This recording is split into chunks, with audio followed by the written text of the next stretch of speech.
It's a great card from this position, because he's got a lot of removals so he can try to buy himself some time. He needs to make sure that he leaves the mana open so that he can be threatening, you know. Threatening Dismember. Does he have another Dismember in his hand? I don't think Or is that a go for the throat? Or does he just actually have Stone Nothing? I mean, he's got Lightning Bolt and Dark Tutelage and a couple land and another card, but we're not sure what the other card is. Right. He drew Deceiver. Wow, and he has... Wow, talk about a series of fortunate draws. Does he have Twin? Is that Twin? He does. He's had Twin in his opening hand. Okay, that's what I thought. Okay, I saw Inferno Titan too. Isn't that what he has? He has one mystery card. I don't know what it is, but it's a red card. I feel like he had Inferno Titan and Twin. Wow, everything has gone right. Yes, that's Twin and that's Inferno Titan. Yeah, he's like flipping them back. Well, he mulliganed to a good mana hand, you know, and he's getting rewarded for it. Pretty sure that's Inferno Titan. It's really, I think it may be a foil, whatever. Oh man, the Dark Tutelage here. Yeah. This is where he drops the Deceiver and the truth comes out. You know, drop the Deceiver, tap the Dragon Skull Summit, and that's all she wrote. Yeah. We're gonna find out real fast if that last mystery card is a Dismember. Got a feeling it's not. He's for sure gonna go for it. There's no way in the world he doesn't go for it. I mean, he's looking at the Dispel, wondering, should I wait? Should I wait? Should I wait one more turn? It's so tempting. It's sitting right there, and I think this time it's actually the right way to do it. It's tough, because what if he doesn't draw an island? Yes, there he goes. He decides to run it. He's gonna tap that Dragon Skull Summit. We're gonna find out.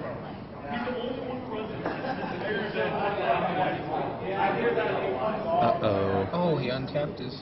Well, I guess it doesn't matter. Oh, because he's going to Tectonic Edge the Dragon Skull Summit. No, that doesn't work. No, not at all. Why did he do why this? He untapped his...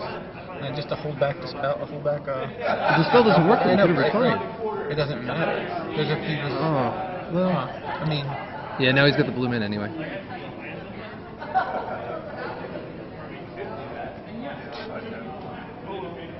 And Did he that's make him the do it? Right. So, the game goes 7 seconds after 7-minute mulligan. 7-minute shuffle. So. Wow. Well, I mean, that was like literally the perfect series of cards. Yeah. Drew Spellskite, into Drew Seagated Oracle, oracled, and found the Deceiver. Yeah. That was like, you know, turn 5 kill. From an opening hand of Swing of Twin Dispel, 4 lands. I know, yeah, ends up with a mulligan, turn 5 kill with protection. Mm-hmm. Love it. So, let's give away some premium. We're going to be giving away 3 months of free premium access to Star City Games. Of course, reading some of the premium writers, such as Mr. Chapin himself, and some other more recent additions to premium. We've got like Drew Levin's gone over to premium. I think AJ's premium now. Brian Kibler, Jerry Thomas, Michael J. Flores, of course, Brad Michael Jacob. Nelson. A lot of fantastic writers on the premium side. All things considered, honestly, I mean, obviously, you know, right for Star City, but when Jordy Tate is a fan of the recent work, you're doing something right. Yeah. So, so here's our question, and what you'll do, you tweet this with the hashtag SCG Premium as you see the on answer. the screen there. Yeah, you tweet the answer with the hashtag SCG Premium. And I'm going to tweet the question. Okay, so I'm ready when you're ready. All right.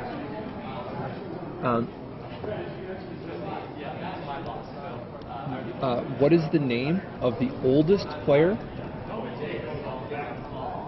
to get his 300th pro point in Nagoya this weekend? Oldest or youngest? Oldest. The oldest player that to get his 300th pro point this weekend. I see where you're going there. What is the name of the oldest player to get his 300th pro point, and it has to be spelled correctly. Full spelling, no abbreviations. Right. Yeah, no, just put full spelling. Full name, please.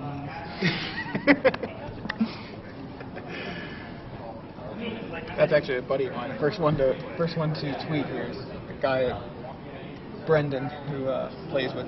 The answer is full name though. I know he didn't. He tweeted before you said full name, but I'm sure he will. I'm gonna have to be back fast. We'll see.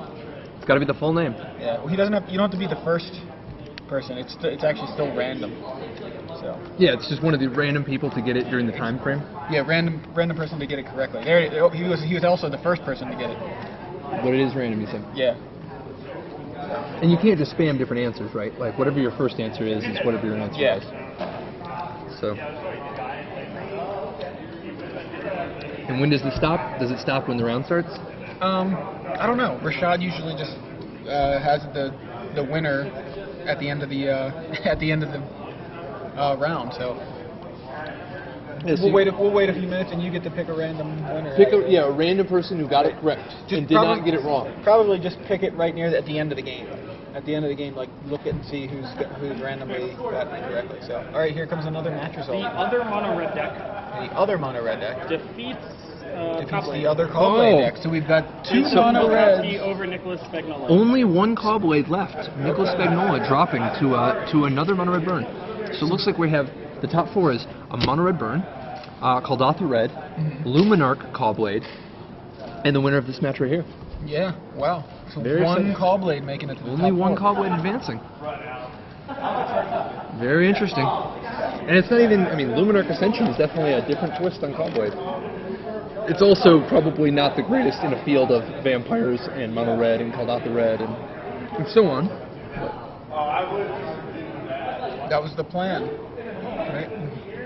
So it looks like, does he have the combo natural? I didn't see. He's got the Splinter Twin. Oh, you didn't see the twin. Okay. Yeah. He's got Jace. He's got some other blue cards. It looks like 2 land.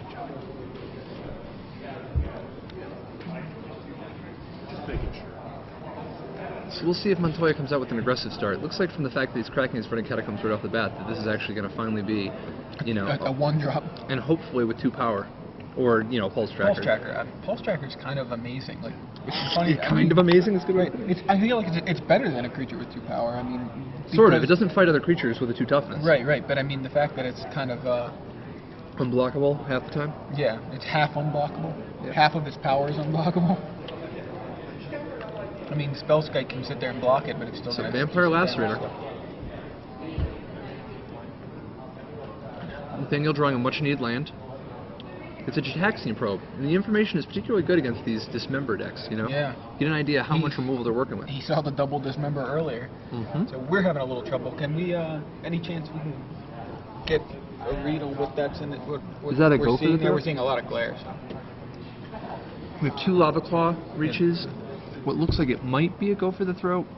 Yeah, I'm trying to determine what's right there in the center. It's pretty clear that there's some glare.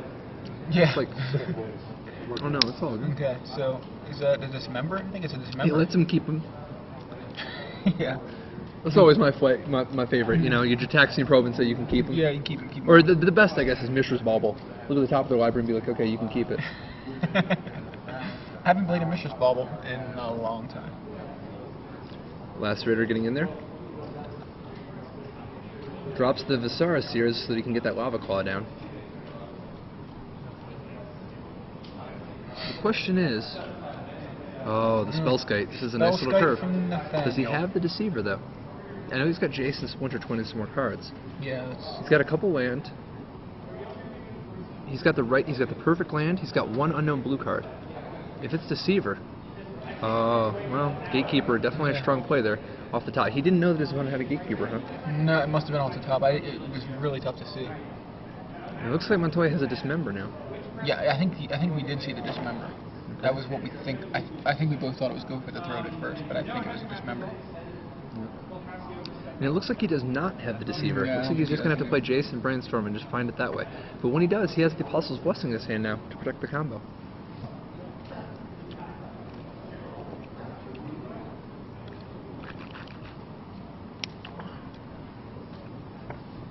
It's really interesting that Apostle's Blessing can cost 1 mana and protect the combo, but doesn't get Mental Misstepped like the spell does. Yeah. I have this if you guys need it. Alright. Cool. But I'm going to need to get access to it later to fill it out. Okay. We do have the brackets back here, but All 2-1 battles, just like this one. A lot of good matches. yeah. So now Montoya, dropping the Blood Gas, keeping the Dismember up. He's going to play that next Lava Claw. I mean, he really does put a very aggressive clock, you know, a very quick clock down. He's not even, I mean, don't get me wrong, it'd be bad if he got hit with a Pyroclasm. But it's not the end of the world. He's got Verdant Catacombs in his hand to make sure there's a lot of Bloodghast action. The Seer would give him a lot of good looks right now. He's got the 2 Lava Claws, so he's going to keep, you know, trucking that way.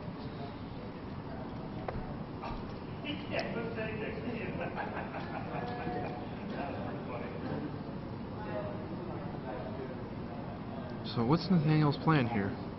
I mean, does it, like, he can't play a Jace, right? Like, he just dies to the board. Well, preordained. He's got to try. He's just digging to Pyroclasm. Times are desperate. He's looking for that Pyroclasm.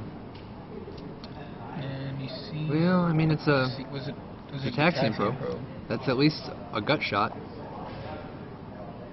Like, that's all there is to it. You got to get the. At this point, he's committed to the Pyroclasm plan. Yeah, Dismember and Verdant Catacombs. Verdant Catacombs. Yeah. This is where he just. It's a red card, but it's Apostle's Blessing. So it looks like that's going to be it. Vampire's advancing. Well, not yet. I mean, technically. But he doesn't... With only 2 mana, though, he's got no fear of just going all in with the Lava Claw. You know? Right. Just bash.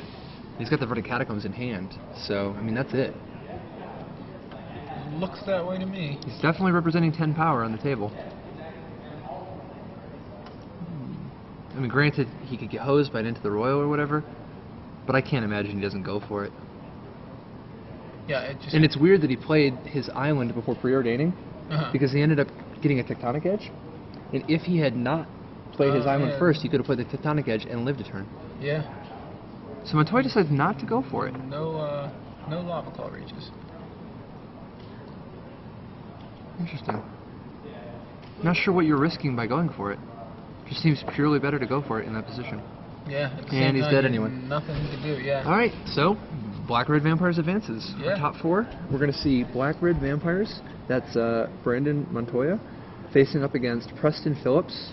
Preston is playing, I believe, the Caw-Blade with Luminarch Ascension. Is that right? I think so. Oh, no, that's Mono Red. He's playing Kaldotha Red. Okay. Yeah, so we're going to see Vampires versus Kaldotha Red. This is a different sheet than I had because I had written down their things. Yeah. And then we're going to see Matt Mochkowitz versus Jason Bolkowski in. Cool. We have a winner for our premium. What do you 2-1 on that match. Yeah, we were watching that one, so we're good. I just want to make sure the bracket's filled out. Oh, you want us to fill it out? Okay. If you can, please. Yeah. So it's Brandon 2-1. All right. So we have a winner for the 3 months of free premium here. I'm gonna tweet it and then we'll announce it. So congratulations to secret mystery person. JJFF7. Spambot34. Yeah. Correctly identifying Tsuyoshi Fujita, Ask him to direct the first Japanese Hall of Famer. with his. My understanding is Luis Scott Vargas does not have 300 lifetime pro points yet. Is that correct? That's a good question.